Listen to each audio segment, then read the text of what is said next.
Le thème de ce message est la marche après la nouvelle naissance. La marche après la nouvelle naissance. Quand on est né de nouveau, après cela, comment faut-il marcher? Ça concerne tous ceux qui se sont donnés à Jésus-Christ à Nanterre, à la CIMA, la conférence internationale de la moisson abondante.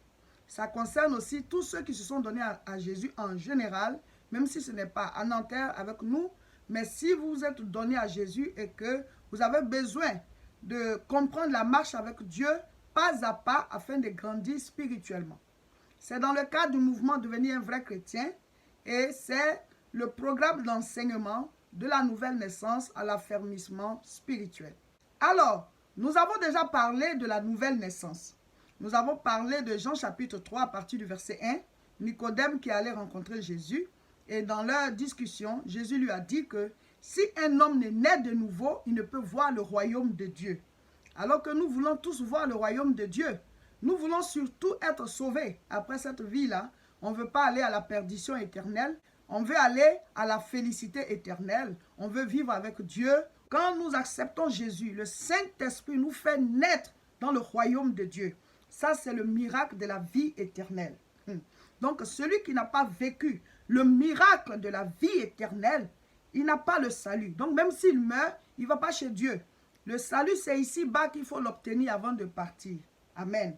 Donc, mon frère, ma soeur, quand tu vis cette expérience de « Oh Seigneur, je te donne ma vie, je te reconnais comme Seigneur et Sauveur, je marche avec toi désormais, efface mes péchés, écris mon nom dans le livre de vie. » Et alors, Jésus-Christ, il entre dans ton cœur, le Saint-Esprit entre en toi et tu vis l'expérience de la nouvelle naissance. Donc, aujourd'hui, on va expliquer la marche après la nouvelle naissance. Quand tu es né de nouveau, maintenant, comment est-ce que tu dois vivre, comment est-ce que tu dois marcher? Amen. Alors, je vais lire 2 Corinthiens chapitre 5, le verset 17. Si quelqu'un est en Christ, il est une nouvelle création. Les choses anciennes sont passées, voici, toutes choses sont devenues nouvelles. Amen. Donc, la Bible dit, si quelqu'un est en Christ, c'est-à-dire quand maintenant tu t'es donné à Jésus, tu n'es plus de ce monde des ténèbres. Tu as changé de monde. Le monde spirituel dans lequel tu étais, avant de devenir chrétien, c'était le monde des ténèbres. Le monde qui ne connaît pas Dieu. Parce que Jésus dit, je suis la lumière. Ce n'est pas la lumière physique là, hein? La lumière spirituelle. Donc, tu quittes le monde des ténèbres pour le monde de la lumière. Tu quittes le monde des mensonges, du mensonge pour le monde de la vérité. Tu quittes le monde de la perdition pour le monde du salut. Tu quittes le monde de la mort pour le monde de la vie. Donc, nous dépassons comme ça dans la rue, chacun vit, on est dans nos familles et tout ça, mais on n'est pas en fait dans le même monde du côté spirituel. Vous comprenez? C'est pour ça que la Bible dit, à l'avènement du Seigneur, quand la trompette va sonner, 2 personnes peuvent être sur le même lit, une personne sera enlevée, l'autre va rester. Et des gens peuvent être au travail, certains seront enlevés, d'autres vont rester, certains peuvent être au champ, d'autres vont partir, d'autres vont rester. Parce que on est ensemble comme ça physiquement, mais spirituellement, on n'est pas dans le même monde. La nouvelle naissance, c'est que ton esprit, ton homme intérieur fait son entrée dans le royaume de Dieu. Et c'est pendant que tu es sur la terre que ça doit se faire. Jésus-Christ a dit, Matthieu chapitre 9, verset 6, le Fils de l'homme a sur la terre le pouvoir de pardonner les péchés. Ça veut dire que si tu as quitté la terre, il n'a plus le pouvoir de te pardonner.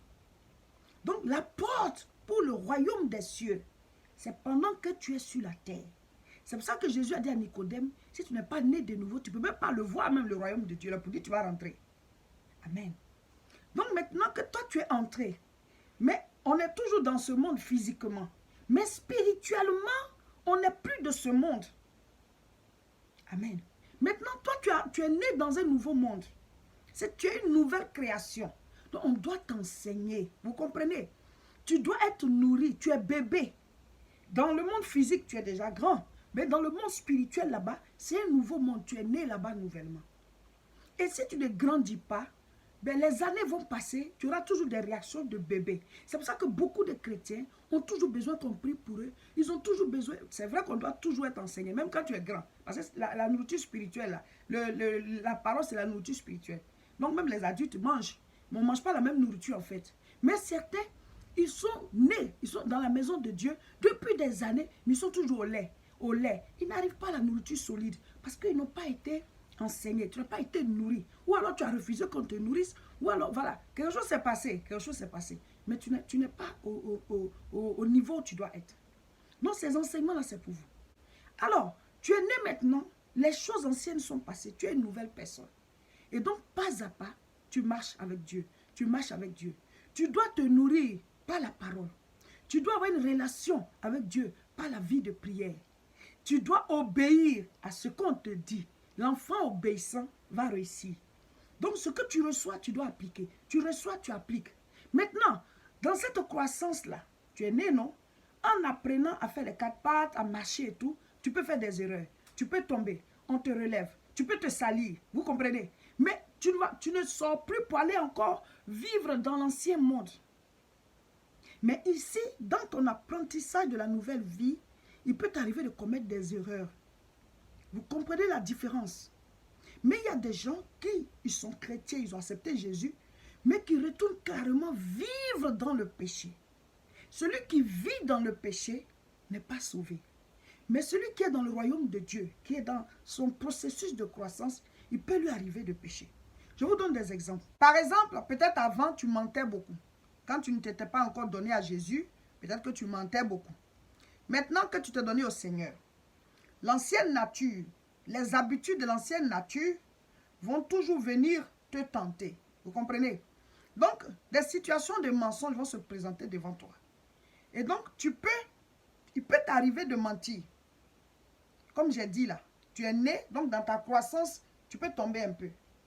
Mais dès que tu vas mentir, au fond de toi, le Saint-Esprit va te rappeler tout de suite à l'ordre.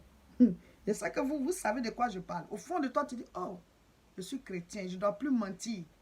Et donc, déjà, tu n'es pas content. Mais ça ne veut pas dire que tu vas t'accuser, non. C'est une chute dans ta croissance. Et donc, sur le champ, au fond de toi, tu dois demander pardon à Dieu. Et si tu peux, la personne à qui tu as menti, dis-lui non, ce n'est pas vrai. Ce que je vais te dire là, ce n'est pas vrai. La repentance à la personne même, là, ça t'amène à changer vite. Et donc, tout de suite, tu te ressaisis. C'est ça que je dis, dans ta croissance, il peut t'arriver de tomber. Mais comme le Saint-Esprit en toi, il va te dire tout de suite, tu as senti toi-même que non, je ne suis pas à l'aise avec ce que je suis en train de faire là. Ce n'est plus l'ancienne personne. Si vraiment tu es né de nouveau. Si par exemple, là, tu volais avant, des situations de vol vont se présenter à toi. Peut-être même que tu vas prendre, mais tu ne seras pas à l'aise. Le Saint-Esprit va te dire, ramène. Tu vas remettre en place. Et prochainement, quand tu seras devant la situation, tu ne vas plus prendre. Tu es en train de grandir comme ça. Et si c'est le cas du mensonge, désormais, quand tu vas mentir une fois et que tu vas venir demander pardon, tu vas dire à la personne, non, ce n'était pas juste. Prochainement, tu vas changer, tu vas dire, bon, prochainement, qu'est-ce que je dois dire? Tu vas parler sagement pour ne pas mentir. Parce qu'au fond de toi, ce n'est plus la personne qui mentait là qui est là. Vous comprenez? Donc, c'est comme ça, petit à petit, tu es en train de croître, petit à petit. Peut-être qu'avant, tu aimais les trucs, l'impudicité, ça t'attirait. Donc, pendant que tu es devenu chrétien, ça va te tenter, les situations vont se présenter devant toi. Et tu auras envie. Ou alors, peut-être tu regardais les films pornographiques, tu auras envie de regarder. Quand tu vas vouloir mettre comme ça, le Saint-Esprit en toi ne sera pas d'accord. Et tout de suite, si vraiment tu as envie de changer, tu vas te ressaisir. Oh Seigneur, je te demande pardon. Je ne veux plus regarder ces scènes-là. Et prochainement, quand ça va se présenter, tu vas détourner le regard, tu ne vas même plus aller vers ça. Donc c'est ça que je dis, dans ta croissance, il peut t'arriver ça. Mais ça ne veut pas dire que tu es redevenu païen. Tu es en train de croître. Et chaque jour, tu évolues, Et à un certain moment, il y a des choses que tu ne fais plus du tout. Mais il y a des gens, ils disent qu'ils sont devenus chrétiens, mais ça ne les dérange pas. Ils mentent, ils volent, ils trichent, ils commettent l'impunicité, ils font tout et il est toujours chrétien. Le Saint-Esprit n'est pas en toi. Si le Saint-Esprit est en toi, tu ne peux pas vivre dans le péché. Parce que la Bible dit, celui qui est né de Dieu triomphe du monde. Triomphe du monde par le Saint-Esprit. Or, le monde là, c'est le péché. La Bible dit quoi? Nous sommes le temple du Saint-Esprit. Donc, notre corps là, quand on accepte Jésus, le Saint-Esprit vient habiter en nous. Nous sommes nés de nouveau. Il y a une nouvelle vie qui est née en nous. La vie éternelle. La vie de Dieu. Donc, c'est comme une maison qui est là. Tu vois la maison, avant, il y avait quelqu'un qui habitait là. Et la personne qui était dedans est partie. Maintenant, ses visiteurs, ses amis ne savent pas que la personne a déménagé. Donc, chaque jour, ils vont venir quand même continuer de lui rendre visite. On va toujours ramener ses courriers à la même adresse. Mais la personne n'est plus là. C'est un nouveau locataire qui est dans la maison. À l'intérieur de toi, ce n'est plus toi qui vis. Si tu t'appelles Sylvie, ce n'est plus Sylvie qui vit. Si tu t'appelles, je ne sais pas, Lucien, ce n'est plus Lucien qui vit. La maison là, ton corps là, c'est devenu le temple du Saint-Esprit. Il y a une nouvelle personne à l'intérieur. Donc, les anciennes habitudes, les anciens amis, les anciens courriers, les courriers qui venaient à cette adresse vont continuer de frapper. Vous comprenez? Donc, si tu étais très coléreux, des situations vont toujours se présenter à toi. Des situations de colère. Si tu volais, il y a des occasions qui vont se présenter pour voir si tu vas encore voler. Mais parce que c'était leur ami, et ils avaient l'habitude de venir là. Vous comprenez? Ils rendaient visite là. Maintenant, toi, chaque jour, c'est comme ça la Bible dit, soyez transformés par le renouvellement de l'intelligence. Chaque fois que les situations, les occasions se présentent devant toi, l'impudicité, le mensonge, le vol, je ne sais pas, citer, tu dois dire, non, ce n'est plus moi qui vis, c'est Christ qui vit en moi. Ça, je ne peux plus le faire parce que l'ancienne personne est morte. C'est une nouvelle personne. Ça, Jésus ne peut pas le faire, donc je ne peux pas le faire. Vous comprenez? Et petit à petit, ça va encore revenir à la charge. Et encore de la même manière, non, ça, je ne peux pas le faire. Jusqu'à ce que tous les visiteurs la disent, non, là, ce n'est plus Sylvie qui est là-bas. Ce n'est plus Lucien qui est là-bas. Il y a une autre personne. Et les courriers vont arrêter de venir. Et les visiteurs vont arrêter de venir frapper à la porte. Mais si tu dis, ah, c'est vrai, mais je vais faire un peu. Je vais faire un peu. Ils vont dire, ah, Lucien est toujours là-bas. Et c'est comme ça, certains chrétiens continuent de mener la même vie. Donc, finalement, tu n'es pas né de nouveau. Donc, à force de faire comme ça, le Saint-Esprit finalement sort. Mais si chaque fois que les péchés viennent, tu dis non, ce n'est pas moi qui vis, c'est Christ qui vit en moi. Ce n'est pas moi qui vis, c'est Christ qui vit en moi. Et tu refoules. La Bible dit, résistez au diable, il fuira loin de vous. C'est ça. Quand tu résistes et que tu dis non, et chaque jour tu pries, Dieu te donne la force, tu dis non, alors petit à petit, tout ça va arrêter de te tenter. Ça ne va plus rien te dire. Parce que tu refoules. Et pourquoi tu refoules? Parce que ce n'est plus toi qui vis. Ça ne t'intéresse plus. Il faut que tu saches que ce n'est plus toi qui vis. Tu n'as plus les commandes. Laisse tout à Jésus. Donc, la marche après la nouvelle naissance, elle est très importante. Tu dois grandir. La croissance spirituelle. Jean chapitre 10, verset 9. Jésus dit, « Je suis la porte. Si quelqu'un entre par moi, il sera sauvé. Il entrera et il sortira, il trouvera des pâturages. » Donc, Jésus-Christ est la porte. Mais la porte vers quoi? Vers le royaume de Dieu. Donc, quand tu acceptes Jésus, tu viens d'entrer. Mais ne reste pas à la porte là. Donc, beaucoup rétrogradent. Ils rentrent encore, ils acceptent Jésus, ils retournent dans le péché, ils acceptent encore Jésus. Tu es à la porte là, alors que tu dois avancer. Quand Dieu a dit à Moïse qu'il devait construire le tabernacle, vous voyez les 3 niveaux du tabernacle.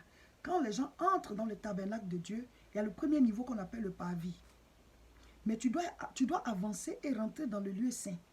Et encore continuer et aller dans le lieu très saint. Mais certains sont à la porte du parvis là.